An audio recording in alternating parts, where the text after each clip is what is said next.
Salute, my Quick Classics friends. Welcome to another episode of Quick Classics. And today we'll be taking a look at yet another eastern face of Pan. Very interesting find. As always, if you like the content, click a like, subscribe, and share. I do appreciate your support. All right, on to today's topic. As many of you will know, a lot of my research centers around this particular deity, uncovering the various identities and the origins of Pan. Um, but in recent months, there's been a re-examination of an Assyrian medical text, a tablet, cuneiform tablet, that may shed some light on some of these Eastern origins. Um, Now, the tablet in question deals with addressing a disease in the ancient world, and this one in particular is epilepsy, which is interesting because Pan is also associated with epilepsy in the Greek world. It was panalepsy that Pan was supposed to have inflicted on victims.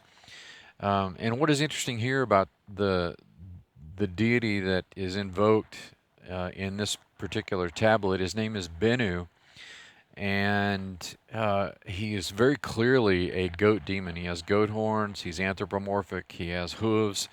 In addition, he also has a snake's tongue. Now, in the ancient world, um, epilepsy and other diseases were often associated with witchcraft and demons and magic, and so their reversal was also tied to those things. And that's very much what you read in this particular tablet that not only references Bennu, but actually depicts him in iconography. And you guys have heard me talk about before that the Orientalizing influence on the Greek world from the ancient Near East is well established. You can find it in the archaeological record, the textual record. Many of the Greeks believed that many of their gods came from the east. Works like the East Face of the Helicon demonstrate this very clearly. Even the art of the Greek world, like the Corinthian and Athenian redware, particularly the Corinthian redware, um, during the colonizing and archaic periods, had this kind of ancient Near Eastern imagery where you have cherubs and seraphs and um, lion-headed creatures and sphinxes and things of that nature. So it's is very very clear connective tissue here of the influence on the ancient Near East through commerce and trade um, on the Greek world, the Eastern Mediterranean world. But here again, we have an example of a yet another potential origin for the god Pan. You could add that to the list of goat deities that we know of in the ancient Near East, beginning with from the biblical perspective, of course, Azazel and Ods and Uds, and then you have Amorite and Babylonian deities like um, Maru and Adzaga, and now Bennu. Um, It's not necessarily a new find, but this is a very interesting find because you have a very clear picture of what Bennu looked like. It's also interesting again that you have a very big window if you're talking about the Assyrian and Babylonian periods. You've got a window of about 1,500 years there, which encompasses two major periods of Orientalizing between the Levant and the Aegean world, and lots of other little um, more contiguous influences on the ancient Aegean world. Now, I would also point out here some very interesting linguistic similarities between the name Bennu and Pan. And remember that in ancient Near Eastern languages, particularly the Semitic ones, the Western Semitic languages, um, you, you you don't have vowels per se. You know, the vowels come later. Um, in some cases, you have vowel markings. Um, but you know, again, you can, when you say names like Bennu and Pan, they feel in your mouth. As you say them, they feel very similar, and there's a reason for that. Um, the initial consonant B in the case of Bennu and P in the case of Pan or Pi.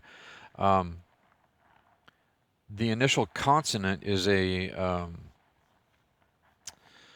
uh, well, it's an interesting case of linguistic comparison because the initial consonant there is a bilabial consonant. That means you're using both of your lips, and the only difference is that one is vocally expressed and one is considered a silent bilabial.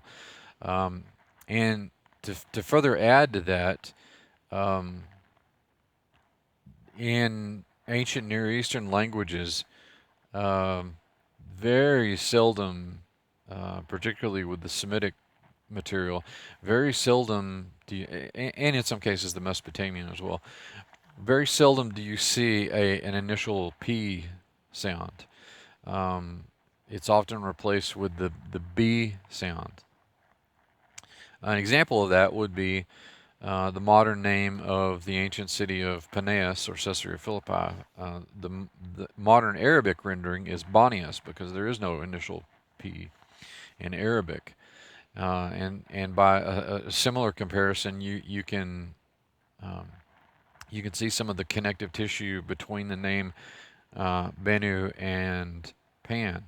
So again, this is something that uh, is essentially a hypothesis right now, but could potentially be fleshed out, you know, with historical linguistics and epigraphy and cultural analysis, those sorts of things over the coming years. But very interesting find, and I'll put a link in the description to the article that talks about this. I've referenced it in a Beyond report before, but I wanted to deal with it in a little more detail today and put the material out in front of you guys and see what you thought. And again, very interesting, interesting material. Different look at a potential um, uh, mask or face of the many faces of Pan, potentially an origin as well.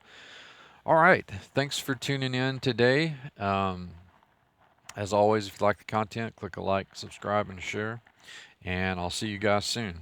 Godspeed.